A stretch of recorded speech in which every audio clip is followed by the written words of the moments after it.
চট্টগ্রাম বাকলিয়া 18 নম্বর ওয়ার্ডের বলিরহাট পূজা মণ্ডপ পরিদর্শন করিয়ে চট্টগ্রাম 9 আসনের ধানর শিশুর মনোনয়ন প্রত্যাশী আবুল হাশেম বক্কর।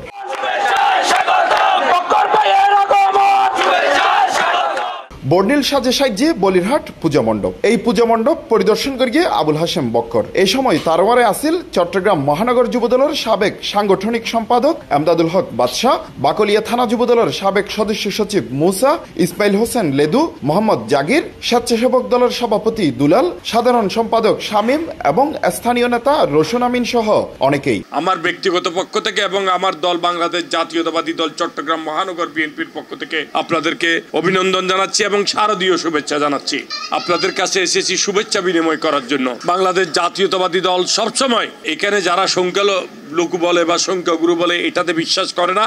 আমরা মনে করি আমরা সকলেই বাংলাদেশের সীমারেখার মধ্যে যারা বসবাস করে সকল ধর্মের মানুষের একই অধিকার। আমাদের পরিচয় একটা, আমরা সকলেই বাংলাদেশি। আমরা বলতে চাই স্বাধীনতা যুদ্ধ 52 বছর হয়েছে। যখন স্বাধীনতা যুদ্ধ হয় তখন সনাতন ধর্মাবলম্বী ভাই বোনেরা আমাদের বাংলাদেশের 30% ছিল, কিন্তু আওয়ামী লীগ এই 54 বছরে তারা 25 বছর রাষ্ট্র ক্ষমতায় ছিল। তারা শুধুমাত্র আপনাদেরকে রাজনীতিক হাতিয়ার হিসেবে।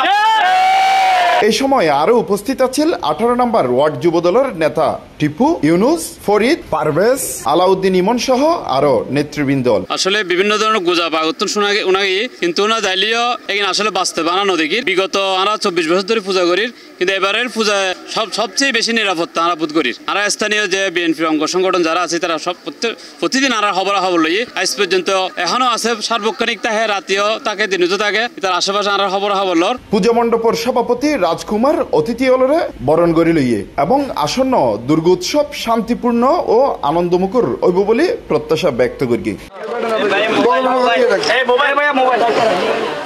C plus TV, Chittagong.